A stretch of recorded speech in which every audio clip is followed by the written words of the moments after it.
What is up, guys? Well, we've got another month of 2023 behind us. The Halloween season is now in the rear view mirror, unfortunately. Time to start hearing Mariah Carey everywhere we fucking go.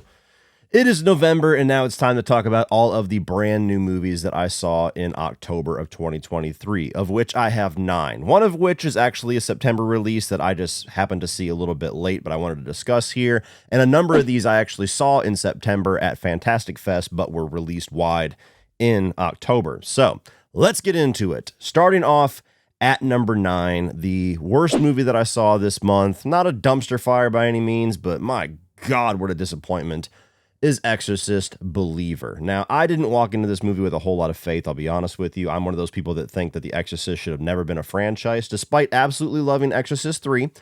And from the get, as soon as they announced this movie, they announced Blumhouse and David Gordon Green were going to re-collaborate and basically apply what they did to Halloween to Exorcist.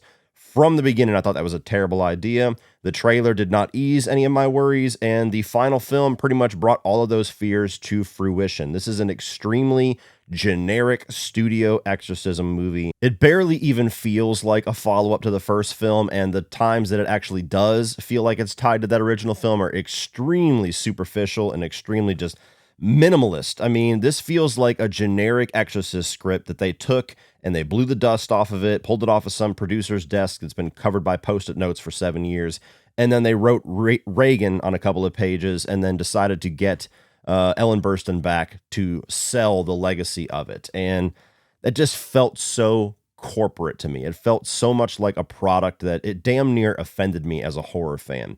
And I can't understand anybody that's a fan of the original Exorcist liking this movie. It's that bad. So it's a movie where if you've never seen another Exorcist film aside from maybe the original, it's probably okay.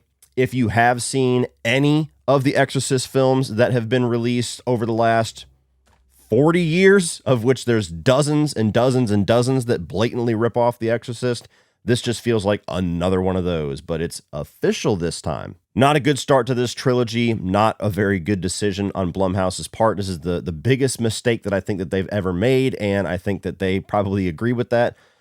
So, it's whatever. There's been much worst films of the month so far this year, but this one was just a kick in the nuts for a disappointment. Coming in at number 8 is VHS 85. Now, I have only seen 3 of the VHS films. I've seen the original, of which I only liked the opening one by David Bruckner, the opening short with the succubus chick. That one's pretty awesome.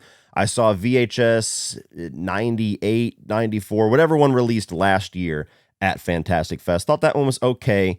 This one was my least favorite of the bunch. Did not care for this so much. Now, it needs to be said that the context in which I saw it might have led to that a little bit. This was at the end of an extremely long day of films. I mean, I think this was the 5th movie or the 6th movie. It was the 6th movie I watched that day. And I had been up since like 7 o'clock that morning, just watching movies all day long.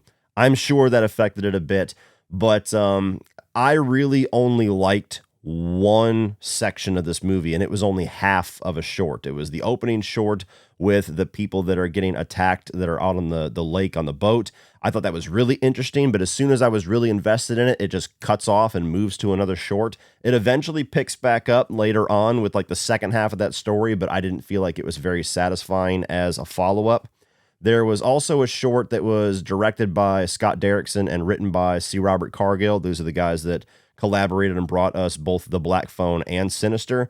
And while I thought that had a lot of really interesting ideas to it, it felt like it was too big for the VHS concept. It felt like it was a concept that was built for an actual movie that they were kind of squeezing into a horror short, and it just didn't feel right. I mean, even the concept of VHS, of this being a collection of found footage that somebody just finds a VHS tape and these are all connected to each other.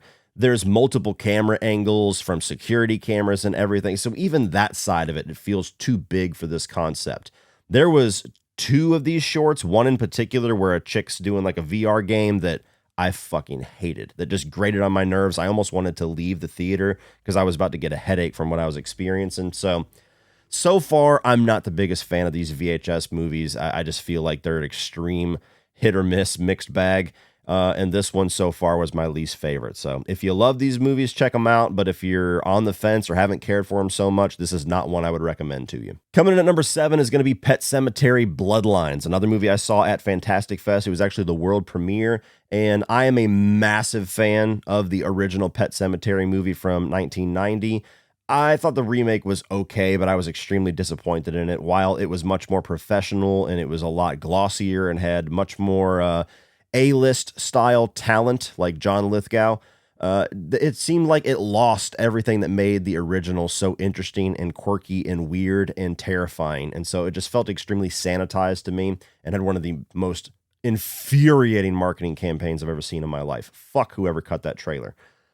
But they announced this, a prequel to the remake, and it was going to be exploring Judd as a younger man, and it was going to be exploring the, I believe the family was Baderman. I could be fucking that up, as much of a fan as I am. Sometimes I do flub names. The Baderman family, where you have the dad that has the son that comes home from the Vietnam War who was killed, and he buries them in the cemetery, and he comes back obviously as a zombie and starts wreaking havoc in this town, and that's kind of what sets the stage for Ludlow and its relationship with the Micmac burial ground.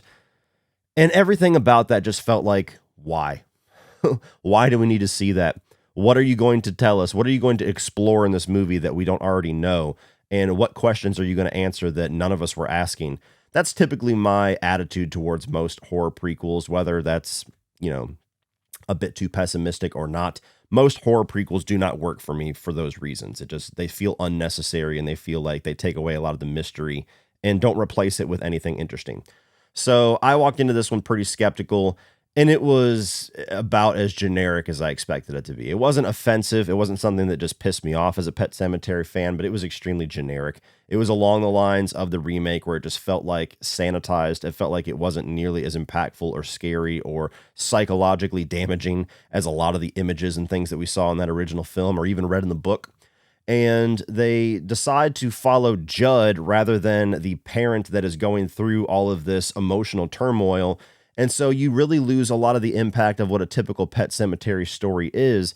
And this version of Judd is an extremely bland version of Judd. He doesn't have any of the quirks or personality or eccentricities that we saw in either John Lithgow, but especially Fred Gwynn's take. So it was just pretty boring. It was very much just a run-of-the-mill zombie-type movie that had a few Pet Sematary elements to it.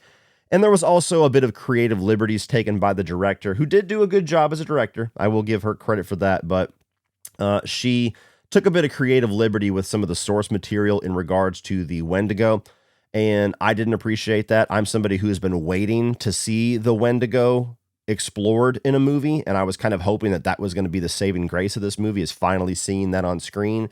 And her approach was essentially to act like that was a bunch of bullshit that the town just made up, and completely disregarded source material for her own interpretation. So I admire the balls. I admire the creative drive to take things in your own direction. But to me, that was a little bit offensive as a fan of the source material. So nonetheless, it was okay. It's watchable. It's fine. For a Paramount Plus movie, it's fine. But as a Pet Sematary fan, didn't need it. Number 6, pretty good bump up from number 7 for me, and that's going to be Five Nights at Freddy's, what is now the third largest grossing movie in horror movie history as far as opening weekend.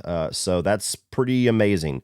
I'm somebody who I'm about a generation early as far as Five Nights at Freddy fandom comes. I never realized how massively popular this video game was until the movie was coming out, and so many people were talking to me about it, and even my son was talking about it. My friend, my neighbor's kid, was talking about it constantly over the last number of months.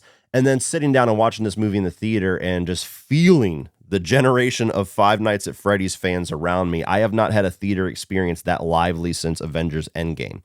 So yeah, it makes sense why this is going to be one hell of a moneymaker, and I'm sure Blumhouse is probably going to make about 12 of these fucking things. Nonetheless, I liked the movie. As somebody who is very much an outsider to the source material, I've only played a little bit of the games. I live streamed for about 2 hours total and just kind of dipped my toes into it to get an idea of it. It was a decent movie. It was fun. It didn't really break any new molds. It didn't do a whole lot, to be honest, to kind of onboard me as an outsider and as a newcomer to this franchise, it's very much a movie that's made for the hardcore fans. There's a lot of references and a lot of Easter eggs and a lot of cameos that I had no idea what the hell the impact was. I could only tell by everybody freaking out around me that something significant was happening on screen. But even beyond all of that, it was a fine movie. You know, a guy that goes into this Chuck E. Cheese from hell and the animatronics start to go a little sinister. It's a cool concept. I understand why it's drawn such a huge fandom. I have confidence that hopefully in the second film, it'll be a little bit better of a movie, a little bit more entertaining for me personally. But even though it was frustrating to be almost like being on the outside of an inside joke for a lot of the movie, I appreciated the concept. I appreciated that this was something that was made for fans and seemed to be delivering for fans. I always appreciate when they do that instead of sanitizing it for mass appeal and kind of leaving the hardcore fans out to dry like most video game adaptations.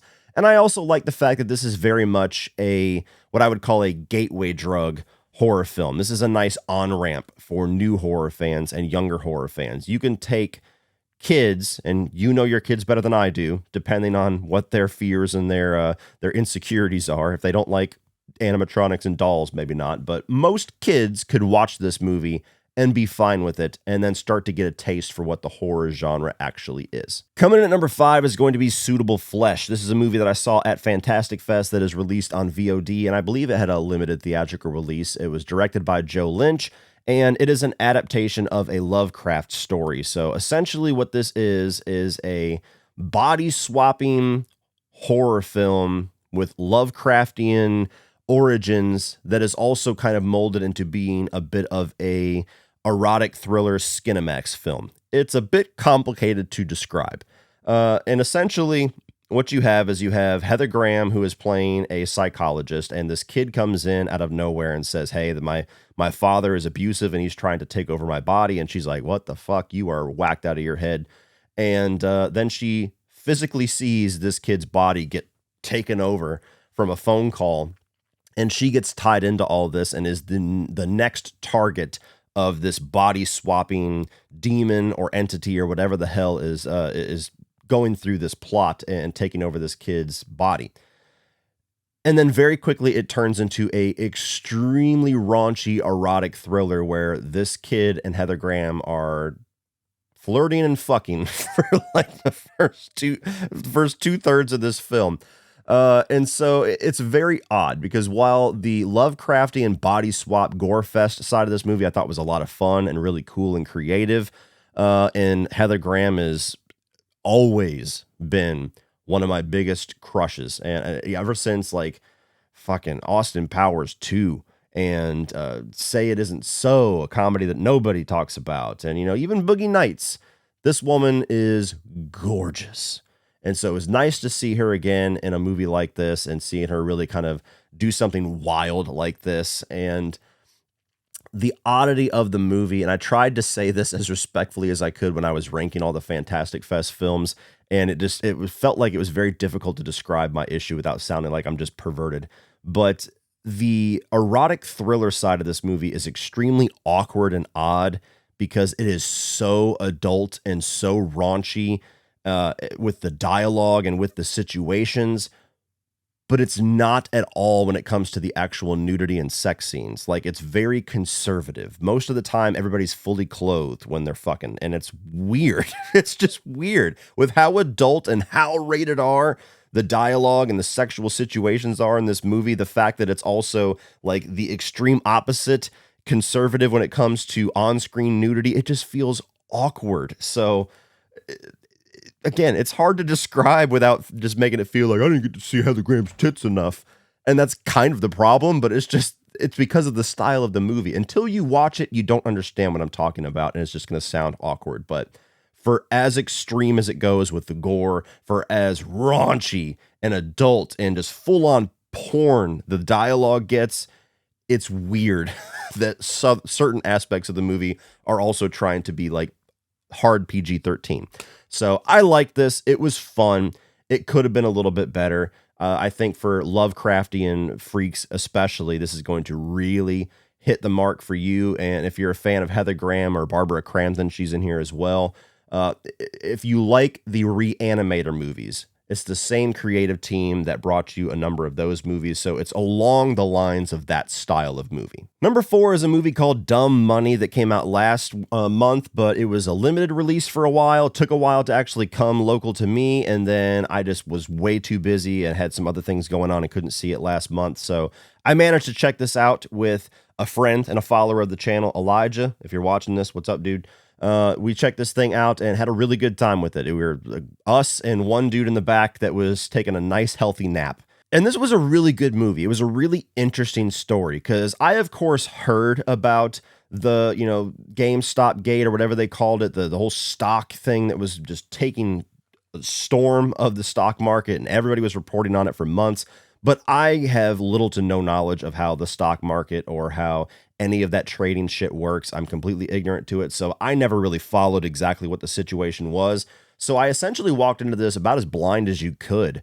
And I was really interested in actually finding out what happened. And the movie does a really good job at onboarding people like me who have no idea how this world works and giving you enough information that you could follow exactly how this situation happened and what the implications were, while at the same time maintaining a really good entertainment value. It didn't get too heady, it didn't get too talky, and it didn't lose sight of the comedy and some of the more interesting drama that was going on in the movie. So I had a really good time with it. You got, of course, Paul Dano here playing the main character, the guy that kind of set this whole thing into motion. You've got Seth Rogen as one of the big people in the stock world who is losing his ass at this. You even got Vincent D'Onofrio and a number of other people that are in here for small roles. It's got a phenomenal cast. Even Pete Davidson was pretty damn good in this movie. And I don't hate the guy, but I have not really been impressed with anything that he has done movie-wise so far, aside from maybe King of Staten Island here and there, but he was entertaining in this as well. So for a movie that definitely does a good job at bringing a real life situation to a very fun and entertaining movie, while also being a bit of an educational experience for somebody like me that didn't follow that story the entire time, I had a really good time with this one, and I would recommend it to anybody that's interested in that story. Number 3 is going to be Totally Killer, another movie that I was lucky enough to check out about a week early at Fantastic Fest. This was released to Prime Video, and essentially this is Back to the Future as a slasher. It continues the trend that movies like Happy Death Day and Freaky started, which is taking like an 80s movie concept and mixing a slasher with it. And this was a match that I absolutely was interested in. Back to the Future is in my top 5 films of all time. It's one of my absolute favorites. And I am actually one of the rare people on Earth, and you can blame Uncle Sean for this because he's the one that convinced me. I was one of all of you that was like, don't you ever even talk about remaking Back to the Future or I will cut you. He convinced me that they're actually in the right hands, which is a big asterisk. There could be an interesting concept for doing a modernized version of that story, because a child in a modern context going back 20 years ago to a different era and a different setting and a different social setting to meet their parents could be interesting no matter what time period it's in. And I agree with that. And this is kind of like a compromise where it's not a Back to the Future remake that's going to set off the internet and set the fans on fire, but it's going very much for that concept and just throwing a little slasher horror in there. So essentially you have this town that back in the 80s, there was a serial killer that killed 3 people on Halloween night. And it's this big thing in the town that everybody still talks about. And it opens up with the main character's mother being killed by the resurgence of the killer. She accidentally gets into a time machine and gets sent back all the way to the week that the killer first emerged. And she's trying to both meet and save her mother as a teenager while also trying to figure out who the killer is.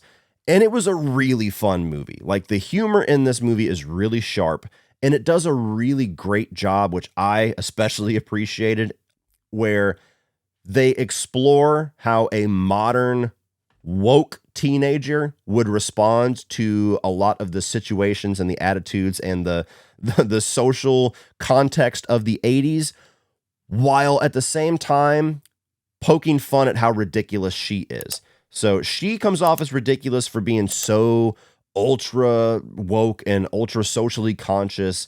And at the same time, they're also holding the mirror up to some of the ways that the 80s were and being just kind of ridiculous. And people are like, a couple people in the movie are flippantly racist and saying things that everybody was just kind of like tolerating as a joke. And nowadays it'd be like, what the fuck, dude? That was shitty. And even things like security, like you can just walk into a school without having to sign in or go through a security door or anything, which unfortunately is getting more and more of a reality nowadays. But it's topics that so easily, and more times than not nowadays, people don't know how to handle with kid gloves and still be entertaining with.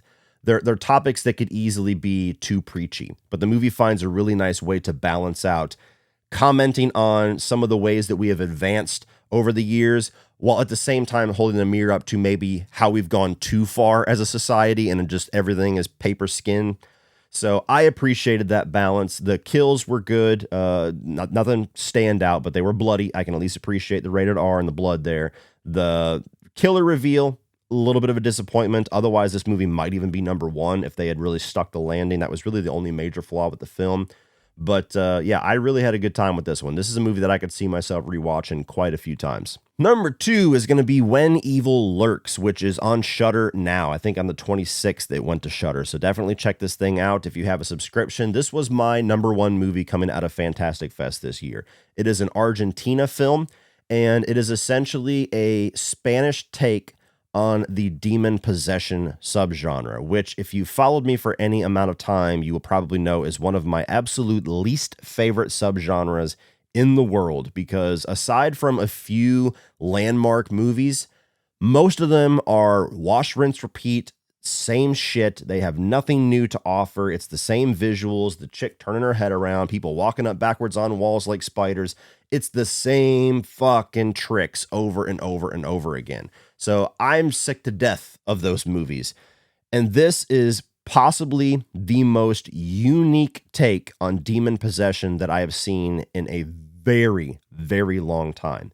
The movie is fucking brutal, like with a capital B-R-U-T-A-L, brutal. And it finds ways all throughout the runtime to genuinely shock you with what is going on screen. Not only is it unexpected, but you also get shocked with how far they take the gore and some of the things that they actually show happening to people. You're just like, holy shit. Oh, I'm going to see that tonight in my dreams. It was genuinely tense. It was genuinely unnerving. I thought it moved at a really nice pace. You know, there was a bit of a criticism I've heard from some people that the two main characters do some of the most continuously stupid decisions, that it took them out of it a little bit. And I could understand that, I guess, to a certain degree. It didn't bother me. But this is definitely a ride of just watching two people and their family and their town just slowly descend into absolute hell. And I don't really want to describe too much else about the movie. I don't want to get into the plot as much as I have these other ones, because I really want you to check this out and go in as blind as I did. But this was my favorite film at the film festival. This is one of the best and one of the most big surprises of the demon possession subgenre that I've seen in an extremely long time. And it's going to be one of the horror films this year that I remember for quite a while. But coming in at number 1, which I'll be honest, I was a little bit surprised by, is Killers of the Flower Moon, the newest Martin Scorsese film. Now, you're going to get a lot of people saying, why the fuck would you ever not expect a Scorsese movie to be number 1? And my answer to that would be that a lot of his recent films aren't necessarily my type of thing, whether or not they're made masterfully or not. And I kind of walked into this expecting the same thing. 3.5 hour historical drama that I did not really know much about what the story was going to be. The trailer, to me, didn't really convey 100% what was going to be going on.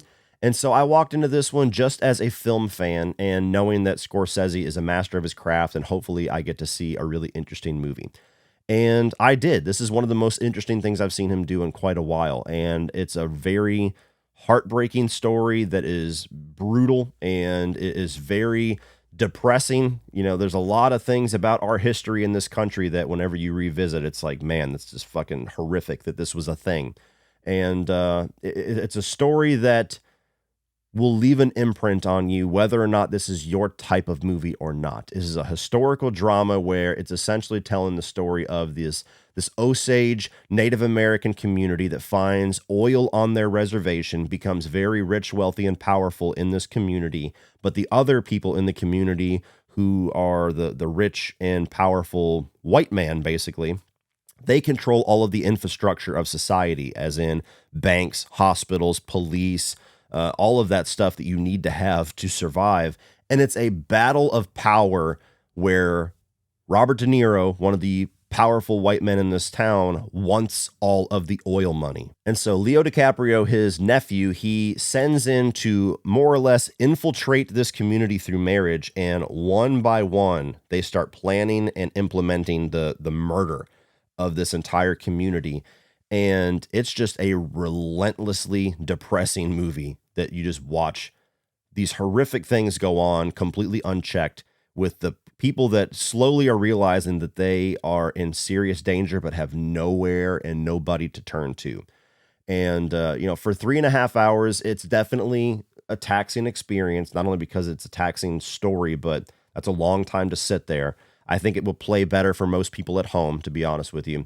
But it's a movie that seriously sticks the landing and makes its point, because you'll spend over 2 hours just watching these atrocities happen over and over and over and over again, with no sign of hope, no sign of justice in sight. And then finally, in the last hour, when you get one of the first uses of the FBI and J. Edgar Hoover and, all of that coming through to finally give justice, you start to get that release, and you start to get a little bit of a relief of, oh, thank God, some things happened. And so it's a very powerful movie. It's a very thought-provoking movie. It is a masterful movie as far as directing, as far as filmmaking, as far as camera work and cinematography, as far as acting performances, especially one of the best performances that I've seen from Robert De Niro in a long time.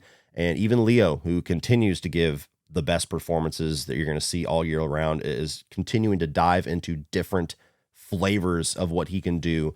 And it was just a really good movie. I shouldn't have expected any less, but it was the best movie. It was the most memorable film that I saw in October 2023. So it's my number one. Well, that's it for this one, guys. If you enjoyed that, please click over here for a playlist of all of the other month wrap-ups that I've done so far. I'm also going to put my review of Killers of a Flower Moon for you to check out my more in-depth thoughts. Please like, share, hit that subscribe button so you don't miss everything in the future. And as always, remember, opinions are like assholes, but that doesn't mean you have to be.